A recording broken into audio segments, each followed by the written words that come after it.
Здравейте! Радвам се отново да ви видя на канала на Workforce Selection, който е част от платформата за работа в Европа Workforce Selection in Europe.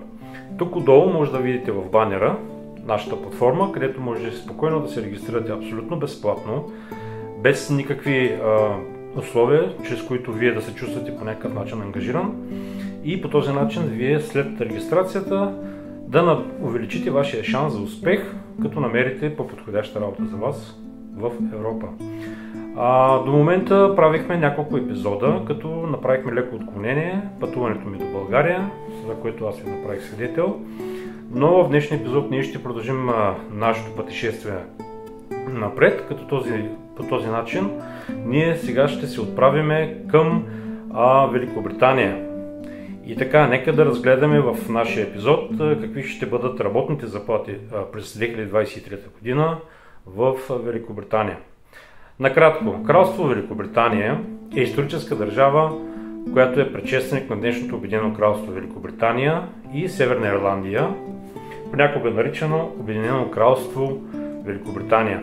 Тя е суверенна европейска държава, която е създадена на 1 май 1707 година като политически съюз между Кралство Шотландия и Кралство Англия, което включва и Уелс.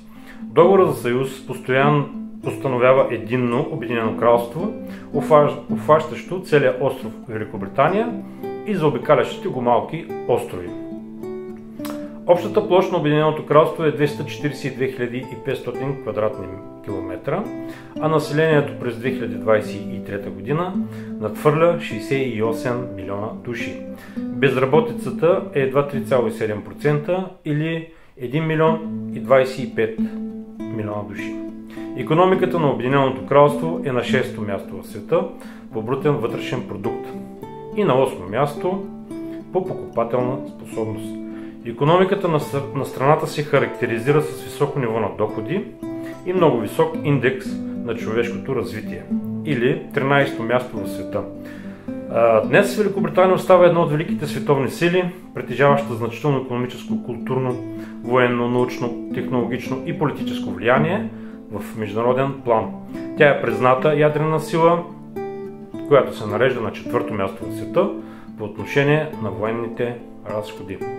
Великобритания със своята богата история и разнообразие привлича хора от цял свят, не само заради своите красиви пейзажи и културно наследство, но и поради възможността за работа.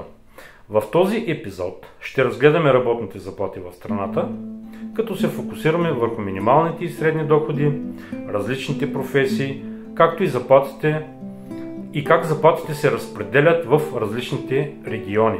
Също така ще разгледаме данъците върху доходите и разходите за живот, които трябва да бъдат взети в предвид. Минималната работна заплата или по отношение на заплатите Великобритания заема една от най-високите позиции в Европа. Страната има справедлива осигурителна система и икономиката се развива динамично и ситуацията на пазара на труда е доста стабилна.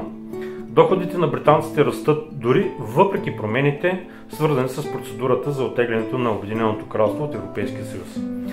Великобритания има установена минимална заплата, която се определя от правителството и се актуализира периодично.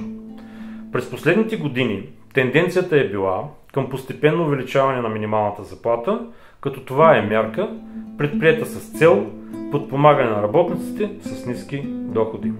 Минималната заплата в Великобритания ще бъде увеличена от април 2024 година, за да достигне най-малко 11 лири на час, което се равнява на 12,67 евро. В момента минималната почасова заплата е 10,42 лири или 12 евро. И според правителството, около 2 милиона души ще бъдат засегнати от планираното увеличение. Средната заплата в Великобритания варира в зависимост от сектора и региона. Финансовият сектор в Лондон, например, обикновено предлага по-високи заплати в сравнение с други области. Средната заплата често се използва като индикатор за икономическото благосъстояние на страната.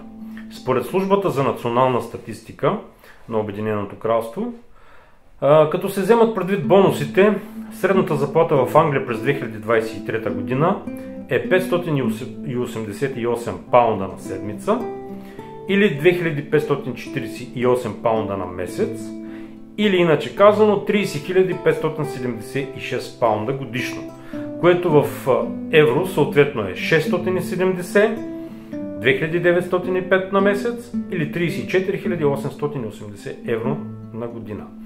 Цифрите съответно не включват данъци и други задължителни удръжки. Средната заплата на британските работници до голяма степен зависи първо от възрастта, пола, професията, опита, квалификацията, компанията и града. Най-обещаващите сектори на икономиката на Обединеното кралство, където се предвижда заплатите да се увеличат през 2024 година, се считат за първо строителството, след това в производството, инженеринга и хотелиерството. Трябва да се вземе в предвид, че мъжете в Англия печелят средно с 17% повече от жените. Нека да разгледаме и заплатите по региони. Разликите в заплатите между различните региони в Великобритания са важен фактор за вземане на решения при избора на работа или място за живеене. Лондон, като икономически център, обикновено предлага по-високи заплати, но със съответно по-високи разходи за живот.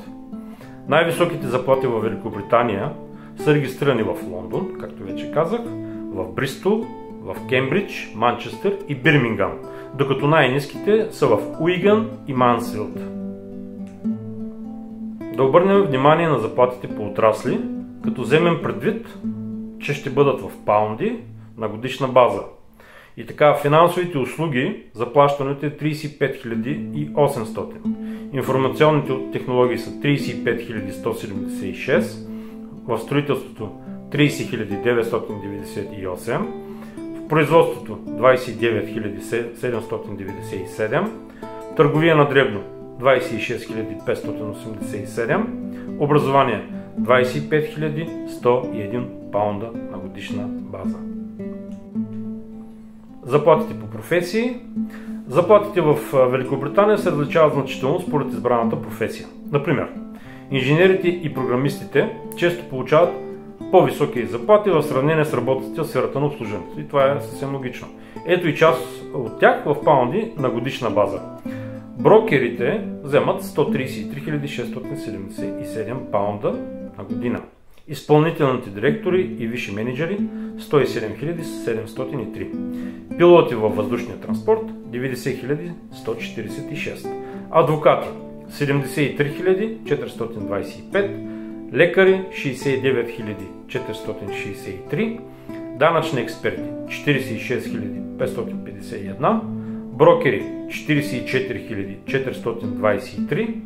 Архитекти 43 029, машинни инженери 41 389, програмисти 40 748, зъболекари 40 268, строителни инженери 40 200, учители 40 054, полицейски служители 38 720, счетоводители 38 692, електротехници 30 345, социални работници 28 745, медицински сестри 26 252, дърводелци 24 817, готвачи 17 513, чистачки 17 402, сервитьори 7554.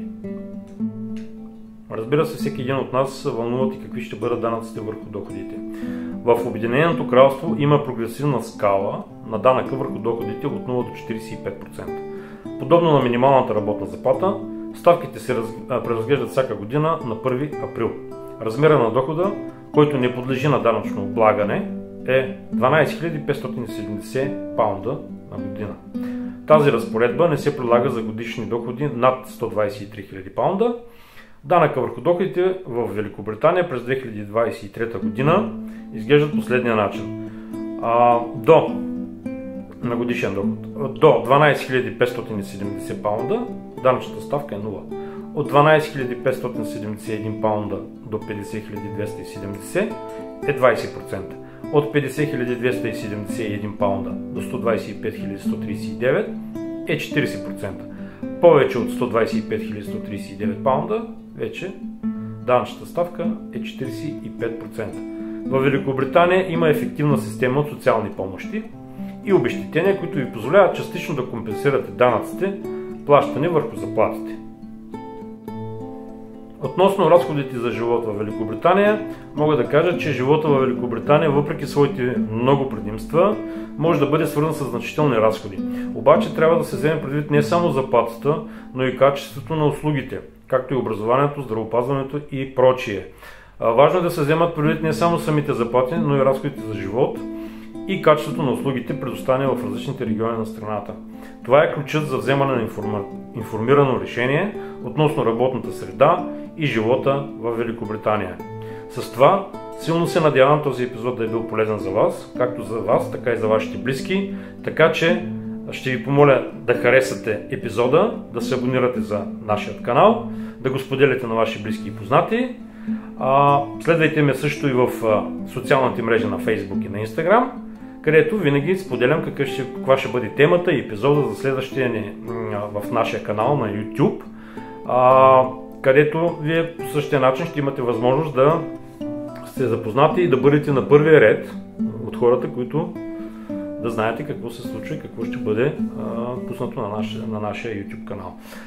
Мога да ви пожелая един хубав и прекрасен ден и както винаги обичам да пожелавам, и днес ще го направя, бъдете позитивни, следвайте вашите мечти и вашите цели.